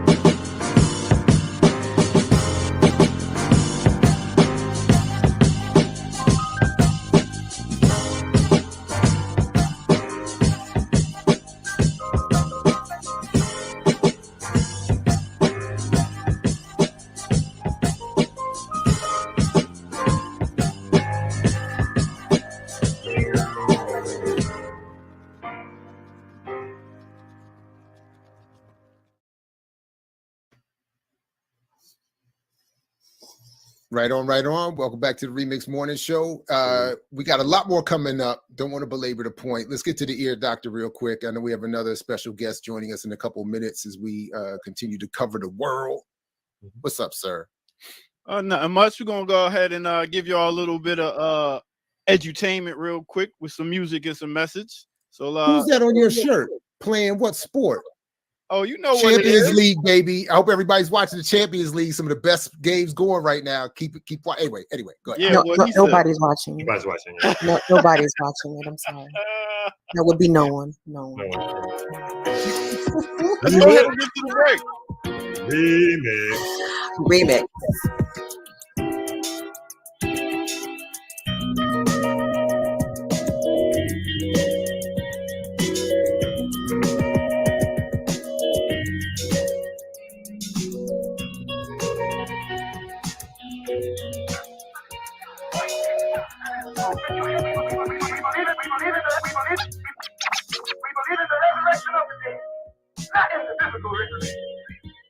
We believe that the so-called Negroes are most in need of mental resurrection. We believe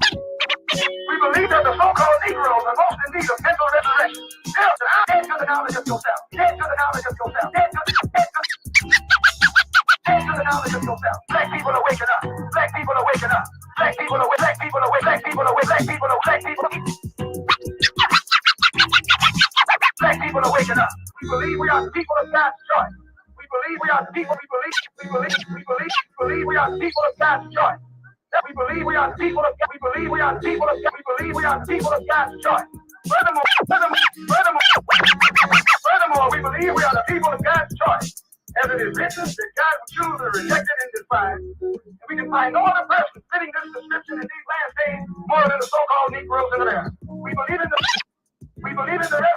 resurrection of the dead, not in the physical resurrection.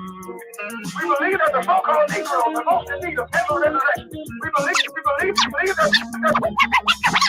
believe that the so-called Negroes are most in need of mental resurrection. Therefore, they will be resurrected first. We believe in the resurrection of the dead, but that's what it is. Black people are waking up. Black people are standing up.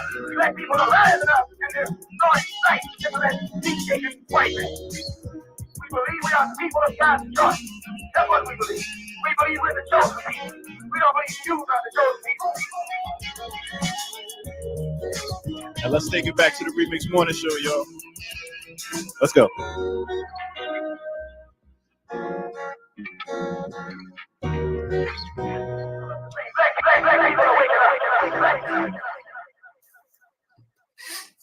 Yeah. That was a vibe, Ear Doctor. That was truly a vibe. Truly a vibe. Always down for Malcolm. You know what I'm saying? So that's what it is. I had to get it ready. We got a dope guest coming up. So catch y'all later. Peace. See ya. See ya. Bye. Right on. Remix Morning Show. Kamal was coming up. So we are going to revisit the conflict happening in Ethiopia. We have a special guest who's been involved in working through that conflict, somebody who got involved in one way. Her name is Hermela Argewe, and we're going to have her come on to talk all about what's happening in Ethiopia, something that she helped start called the No More Movement, what's happening around the TPLF and the propaganda system, as we've spoken about before, and how it perpetuates a certain narrative that we have to work hard to correct. So let's do it. Let's do it. Remix Morning.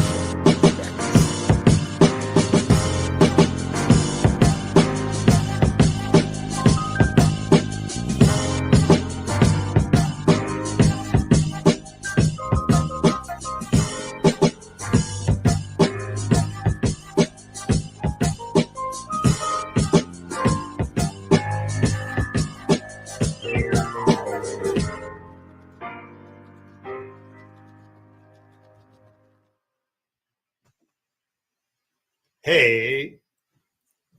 Hello. How you doing? How you doing? Good. How are you? Thanks for having me. It's good to be here. It is great to have you. So let me quickly just set it up and give a brief bio of who you are.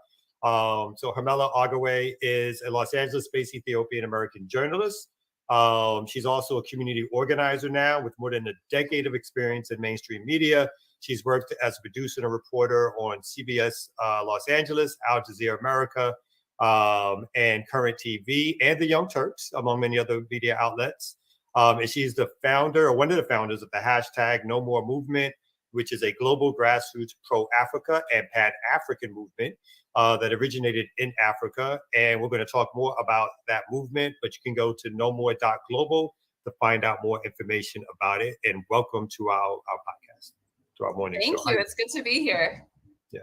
So I want to start off just by letting folks know about your background in terms of the political work that you came to do. And we talked briefly about this. I'm just going to give a little summary of it, and I want you to expand. And so, like your bio says, you are a what we call a mainstream, right, newscaster, CBS. And when the conflict in Ethiopia began to get a lot of media, or was happening, you at one point supported the narrative, and you're correct me if I'm saying this somewhat wrong, but supported the narrative of the TPLF. But as you found out more information, as you dug deeper, as you investigated more deeply, you started to find out that this narrative was a false narrative, or one ginned up by the State Department with its allies. And you slowly started to, let's say, move to the other side, or start to recognize that this was a false narrative and wanted to put out the truth. So can you talk a little bit about that history and what it is that you found out that made you start to think differently about the conflict? Yeah, the way that this conflict has been covered in the mainstream media has literally changed my life. It just was so bad, in terms of the propaganda, and it was ethnically divisive. A lot of the reports you saw on CNN early on, and even the Secretary of State early on in the conflict, before we fully understood what was going on, they were accusing the Ethiopian government and essentially the Ethiopian people, because they support this government, of ethnic cleansing and genocide of the ethnic Tigrayans in the north. The Tigray's the northernmost region. That's where both of my parents are from. So I guess you could say I'm ethnically Tigrayan. And I just was really confused about the narrative we were seeing. My mom happened to be there. She lived in the States for 26 years and she had just gone back a year prior. So it was sort of all these things lined up to make me care, particularly, and watch the coverage really closely. So I thought, they're talking about these massacres of hundreds of people. What are they talking about? This is completely new to me, right? And the idea that people hated me because I'm ethnically Tigrayan, I don't even think most of my friends, know what I am ethnically. Is not something that's really in our language. And even, your wife, who actually grew up with a little bit, I didn't know what they were ethnically. I don't think they knew that what I was. We just didn't grow up like that. So the narrative that was being fed through the CNN's, Nima El-Bagir, the State Department, New York Times, Declan Walsh, were all telling us something that we were really not, that didn't resonate in terms of what life looked like for us. But in this story, in this conflict, it became an ethnic conflict when really it is the previous government, the Tigray People's so-called Liberation Front. You can bet anything with the Liberation Front in the Horn of Africa usually means the opposite. The Tigray People's Liberation Front is an ethno-fascist group. So they're ethnically based. So Tigrayans, generally speaking, are a part of that political group. They were formed in 1975, overthrew the communist government with the help of the US, had power for 27 years, and really were able to silence a lot of voices and dominate the narrative to the point where I had no idea all this was happening underneath the surface in terms of the political abuses until this came up. And over time, it took time for me to, in the beginning, I was sort of saying what you might call, the narrative of the Tigray People's Liberation Front, because it's 27-year government. They have a lot of relationships in the State Department. The head of the World Health Organization is a TPLF member. They're now designated a terrorist organization because they started this conflict by attacking National Army Defense Forces. In any other country, if this happened, everybody would be on the side of the Ethiopian government, the Eritrean government. But since the State Department is close to the previous regime, they were making it seem like they were the victims when they started the war and endangered their people, so-called, if you're basing it on ethnicity, by starting a war on their actual land. So it took time to figure it out, and I have been changed. I know too much. I wish I didn't know this much. But in terms of the mainstream media, like you said, I've been in it for 10 years, and I know there's issues of bias and censorship. Some of it's even self-censorship. Over time, you realize what you can and can't say. But when it comes to stories in Africa, they're on a whole other level. They're on a whole other level of propaganda because they feel like nobody's going to challenge them. And it's true, there wasn't really an organized challenge until the No More movement came along a year after the war started to commemorate the anniversary. So long story, but I'll stop there. No, I think that's impressive. I'm moved by your comment about being changed, engaging commercial media on a topic about which you are an expert. It is hard to not see firsthand clearly how the propaganda works and will change you. Yeah. So anyway, that was all you can't unsee it, but it's really hard to see it, especially if you're a person that really believes that CNN and New York Times are doing the best they can. You know, they may not understand the language, which begs the question, then why are you covering it? Like, if you're having to have an interpreter, I just feels like you're just forcing it, right? So there's all these excuses I gave for the media in the beginning. Like, it seemed a little odd that there was a communication blackout, but they were getting all these details about these massacres because, we're all savage and we just kill each other because of our ethnicity. I mean, it was just out of overnight, Ethiopia became this sort of symbol of, a place that was growing, definitely has its own issues, but this is the first democratically elected government. And overnight, we all became like savage genociders, according to the media narrative. In fact, I was going to say, so Prime Minister Abiy, who was the winner of the Nobel Peace Prize, was at the beginning sort of propped up, let's say, or supported by a Western narrative. And it seemed to be as things progressed, that there became a shift in how he was dealt with and the Ethiopian government was dealt with, once as friends of the West, and then again through this conflict as perpetrators of genocide. And so what, in your opinion, a little bit about what, in your opinion, actually led to that shift from once being supported by Western media, Western imperialist apparatuses, and then a shift to where now he was one of the bad actors on the world stage, deserving of sanctions, or the whole country deserving of sanctions and so forth. Well, they don't give you these sort of mainstream awards for no reason, right? So I don't think that they thought, he would be as strong. I think he was underestimated. So they figure he was a part of the previous government too. It was a coalition government, even though TPLF really picked everybody in the coalition that represented, other ethnicities. I mean, they really narrowed it down to like a few ethnicities when there's actually about 80.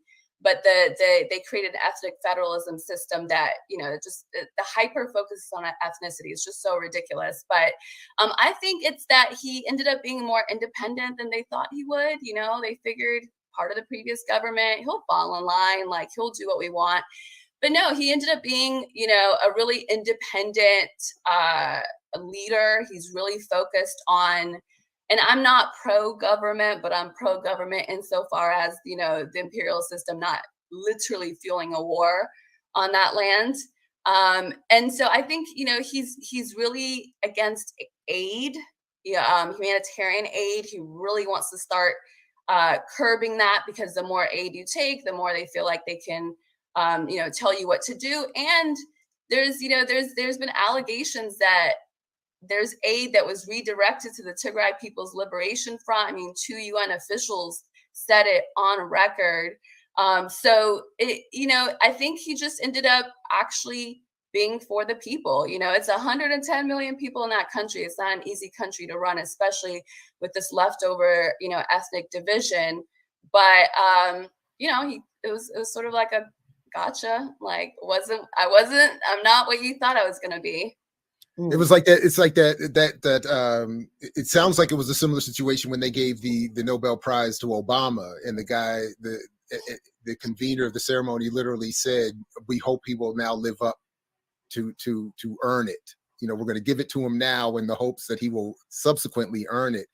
That's exactly it. It's they were doing it to get a certain type of behavior, and it did not work out. Let me ask you a question about your role as a journalist and having the realization and the understanding that what was literally coming from your people's homeland were lies and propaganda being broadcast to Americans. When we're trained as journalists, we are trained to really report the official line of things. If the police give an accounting of an event, if the State Department gives an accounting of the event, that's the account that journalists are trained to go with. So how have you seen and how have you experienced not towing the state line and not reporting the state line? Like how has that impacted your career and also the way in which you approach your work? Well, on one hand, it's sort of liberated me to be able to kind of say what I need to say, at least when it comes to this conflict. I mean, as you guys know, the entire system, it's not just the government system, it's the media system, these civic institutions, academic institutions that are supposed to be apolitical and objective, being tools of geopolitics and politics. And, you know, in mainstream media, they make sure you don't have too much of a personality, you know, like they don't want you to push too hard on any issue, even if it's data driven, because it's activism, right? And that's the conversation that I had to actually have, because these the supporters of the Tigray People's Liberation Front that live in the diaspora, you know, started this petition to get me fired because I'm pro-genocide of my own ethnicity, apparently. You know, according to the mainstream narrative and the fact that they support this group, this political group, so they're just, you know, complete bullies, even in the diaspora. So I had to have a conversation with a couple of conversations. That wasn't the first one, where they were sort of like, you know, I know your mom is there, but, you know, be careful, make sure it's all objective, blah blah blah. But over time, you know, objective or not, my Twitter page just ends up being, it looks like activism, and I'm completely okay with that. At this point, I feel like that word is used, like, is weaponized to make sure that journalists, you know, toe the line and maintain the status quo. But I think if you know something well, and if it's kind of a black and white situation, why not? Why not push for actual change? I mean, that's exactly what has kept so many issues, even here in the United States, where they're at, because journalists have to just be so objective. What does that even mean? I mean, if you're not making any difference on the issue, then what's the point of what you're doing? So it's completely, I mean, I can't imagine going back to mainstream media unless it was under my own terms. It just, once you see the level of just, the data's there. I mean, over time, the data is there. You guys are choosing not to report it. You know, it's just so black and white. So it has really changed me, and, you know, professionally and personally. Because even the term objective, or you being objective, is not objective, right? I mean, it usually means being beholden to understanding and or agreeing with State Department or U.S. foreign policy talking points, right? You can dabble around some of those edges, but for the most part, the United States is always a force for good. Accidents do happen. Whoever the United States sets to invade must have done something wrong, and so therefore is deserving of any punishment they would receive. And as long as you stay within certain guidelines of that nature, you can be objective as you want in terms of talking about particular atrocities or incidents or bad behavior, because you're going to do it within a framework of mistakes were made, but overall it was for the good. In terms of the long-term you just have to be objectively on the side of the West at all times.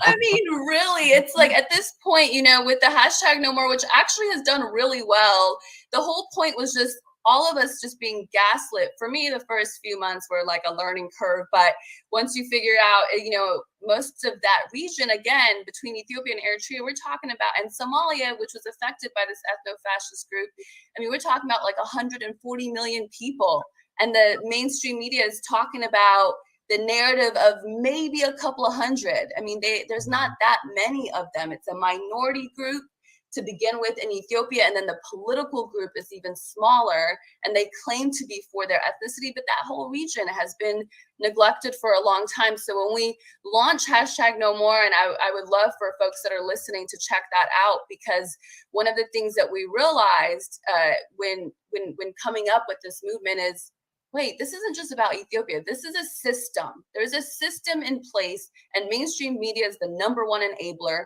And even human rights organizations, you guys probably already knew this long before me, but like I said, a lot of this is kind of new to me, where I see Amnesty International and Human Rights Watch be complete talking, or doing the talking points of this terrorist group that started a war, killing its own fellow soldiers. I mean, if everybody just knew that, if mainstream media was actually what it was supposed to be, we'd all be on the side of the Ethiopian government. You know, the U.S. would be this force for good, you know, that it's supposed to be. But these false narratives that literally flip everything on its head, where it's making the killers the victims, and then the victims, the killers. It's completely mind blowing. And so we've been partnering with not just People of the Horn, but Answer Coalition is a great partner for us. Breakthrough News, Black Alliance for Peace, Black Agenda Report. We do a little bit of media stuff with them, and just trying to kind of make,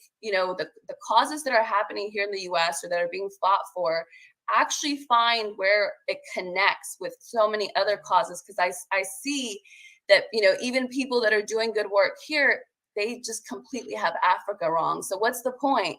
What's the point if we're so divided in terms of our fight? We would be so much more powerful if we were united here, and if we were united when it comes to things that are happening in Africa. And the first step of that is understanding the story, and you're not going to understand it from mainstream media.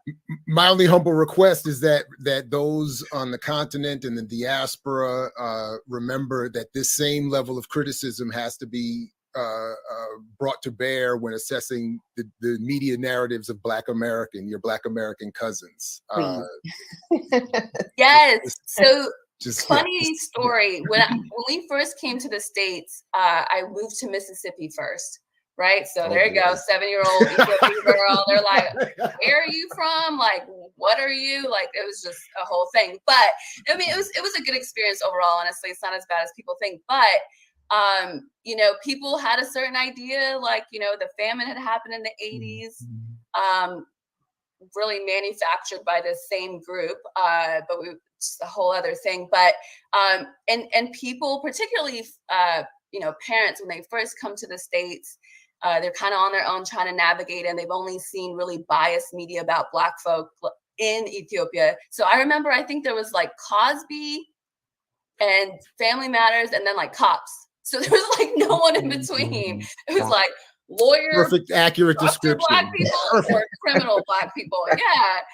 So you have parents that, that come here with a certain bias. And I think over time, the majority of people have figured out a lot of that was propaganda. And so, it really, when I came to the Mississippi and realized, oh my God, we have so much more in common than your fellow Mississippians in some ways. And I'm talking about the Black people in Mississippi, but we had very biased narratives about each other. And that still goes on more subtly, but it's something that we should all be aware of, even when we're talking about other countries. I mean, it's amazing to me how people understand one country, like they understand how the mainstream media is biased against one country, and then the next story they're all over CNN, like it's just facts. So they're only lying about us. Right. Everybody else, they're telling the truth. I think the lessons through life, like, do not just leave it there. We really try to push people to think twice about the narratives they're hearing. I want to ask you a little bit more about the No More movement, because a counter to this narrative was that the larger Ethiopian community across not only this country, but the world, began to push back. And there was, a day of solidarity, a march, demonstration, a hashtag came out. Can you tell us a little bit more about the community in terms of pulling that together and getting that done to counter the narrative? Absolutely. So in November 4th was when the war started, ironically, election day here. So that's not an accident, but it was the anniversary, and I just said, and we all said, listen, this is the opportunity to push back against this narrative, because the TPLF supporters, their hashtag is #TigrayGenocide. Admittedly, I used it a few times early on, but everybody knows that, while figuring it out. So they were able to accuse the entire Horn of Africa of supporting genocide for a whole year with the #TigrayGenocide, which has done a lot of damage in terms of on the ground, people getting killed, the diaspora, family members and friends, breaking up over this narrative fight. And so we said, this is the time. So we created link trees and data-driven tweets. You got to dig deep, because you're not going to find them all in one place. But there was a huge community effort between Ethiopians and Eritreans, and we killed it. It was the hashtag was trending within a few days. The Global Day of Rally was in 27 cities. It was great showing. And we slowly started to see the other side, crimes committed by the Tigray People's Liberation Front, start to come out. And Amnesty, CNN finally did one a year later. And so it's been great for the community in that it's made people feel empowered, because for so long they just didn't know what to do. And so it's really, I think, grown the Ethiopian American and the Eritrean American community here in terms of really getting them to get civically involved, to get involved on social media, because when you don't say anything, the propaganda narrative dominates the airspace. So one last question I have is and obviously, Ethiopia has obviously a long history, a history that is filled with conflict, but also filled with sort of Pan-African resistance. Part of what was able to drive this particular conflict as it's going on has been, and some say that TPLF is at the root of this, but others are saying historically there is sort of a issue around, let's say, ethnic conflict and oppression-based conflict. And some call for, there are folks who actually do call for the splitting up of Ethiopia. There's other folks who call for federation and so forth. In your opinion, obviously, as a journalist and someone who's obviously from that land, how do you look through the lens of, in spite of this being used by larger forces to drive conflict, what are some of the real conflicts that Ethiopia is going through that some are ethnic based, obviously material based, capitalism based? But what are some of the conflicts that you think Ethiopia is going through that people really should know about or try to understand better? So, this whole ethnicity thing for a lot of people is not a real thing. I mean, we're intermarried. It's like, I don't even know what that means. We're all Black, like, well, Ethiopian, Eritrean, but a lot of people are multiple ethnicities. But because this ethnic federalism system was institutionalized for 27 years, it's gotten into people's, blood. Like there's a practice of sort of assessing things based on ethnic groups, because even the current government, it's changed it up. It's this prosperity party and not this ethnic representatives. But a lot of people say this ethnic federalism system has to break down. I mean, there's 80 ethnicities, yet there's 4 regions based on ethnicity, and so it doesn't add up. And that's part of why there is actual conflict on the ground in different parts of Ethiopia. Although the government, is had it under control for a while, but it's starting to flare up again. And it's because there are people that say, I'm ethnic Oromo and this is my area. I'm ethnic Amhara and this is my area. Like, it's just such a crazy, it's as if states here were divided by race. And California, you can't live there if you're Black, or you know what I mean? So it's something that people have said needs to get deconstructed for the country to actually move on and heal. And then also just sort of the stories that we've heard, not so much in my household, there wasn't really politics that was talked, but a lot of people have heard these stories about other ethnicities, and we really need to deconstruct it. And there's a national reconciliation body that was created, and these are the kind of conversations we have to have. There was a time where there was just regions. It wasn't ethnically based regions. And so when people on the hashtag Tigray genocide side, try to co-opt the Pan-African thing, or, post a picture of Malcolm X, I'm like, you guys are tribalists. You cannot be Pan-African and tribalist. If you're breaking down our Blackness down to ethnicity, which isn't even really a science, then how can you say you're for Black people as a whole? So it's just a lot of avenues of needing to push back in terms of narrative. Well, that sounds great, because as we talked about the other day, we're about to see movies starring Malcolm X and Marilyn Monroe, as their digital rights are owned by these corporations and being used on all kinds of different things. There's going to be a lot of spooky co-optation going on. So that's we all need to stay vigilant. Interesting combo. Yeah. Well, Hermela, I want to thank you so much. You're in California, so particularly for getting up early and joining us, for talking about the issues that are going on. We posted the website in the chat. We will make sure that in the notes that the website will be prominently displayed. But for folks who want to find out more information, it's nomore.global. And is there any other information that you want to get out really quickly that people should know about in terms of finding out about the issue? Yes. So nomore.global is the website. YouTube.com/Hermela TV is where I do some interviews. And then there's a global day of rally Sunday, June 5th that we're doing with Answer Coalition. Black Alliance for Peace was with us last time. So we're going to try to work with them again. And just anyone that knows different grassroots organizations, I think we just have to kind of collaborate, which is part of what this was about. So thank you so much for having me. And if we could get some folks in one of the 27-30 cities across the world to join on the June 5th rally, I think that would be amazing. I think activism has to be, I know people keep saying intersectional, but that's also been co-opted. So I think it has to really overlap on so many issues. So I've turned into a community organizer, so be it. Well, we're glad you did. Yeah. Thank you for joining us. Thank you guys for having me. I appreciate it. All right, right on. Remix. Y'all knocked it out with guests today, fellas. We did. So we're not going to wrapping from here. Is that it? We're gonna tap dance on the way out. Where we at? I'm like, where's our music? So there it is. There it is.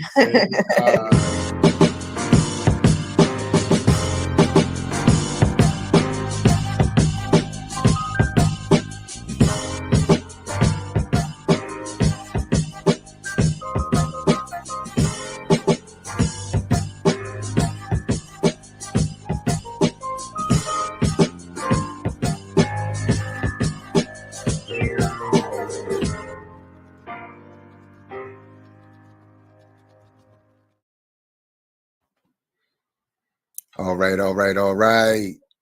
Hey, another great show. We'll be back again tomorrow morning, of course, for our Thursday morning, Friday edition of the Remix Morning Show. And many more stories, of course, to get to and continue to elaborate on. Please do check the rest of the channel. A lot of stuff dropping and has dropped today at 12 o'clock in Search of Black Power.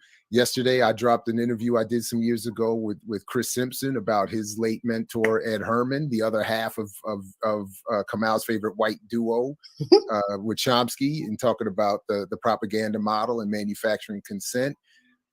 We got, I think, a riot starter coming up. We got LBS is talking about cannabis. Riot starters talking about fentanyl. So it's a whole, drug and medicine conversation all day. Needs to be had. That's right. Yeah. So, definitely stick around. And we don't get an ear Dr. Mix. We didn't get our numbers up today. No, we didn't. No, we didn't. We have failed the people today, apparently. 250 people said no. 217 said yes, though. 217 yes. So thank y'all for all who did show up. We appreciate you guys. I even saw we had a webcam troll in the fucking chat for posting. Oh yeah, we're big time now. So we get the sex webcam stuff, But unfortunately we don't get the mix today. So we didn't earn it. We didn't deserve it. We get the Stad Roland Martin. We didn't earn it. Who's on here tomorrow, man? The part of the fun about doing the Remix Morning Show is it's a surprise every time I log on. I never know who's going to be on. Jarrod, you on tomorrow? I'm not slated to be, so unless there's an emergency, I'm not. I'll be in class. I shall be here tomorrow. Wonderful. Are you here tomorrow, Kim? I intend to be. Yes, I'm trying to confirm a guest who is going to come on and talk about the French elections, la élection de France. Oh, that'd be fantastic. Yes. Oui. It'll be the Kimmy Kamal show then. Ah, shit. Well, and what about Kalonji? We could be the KKK.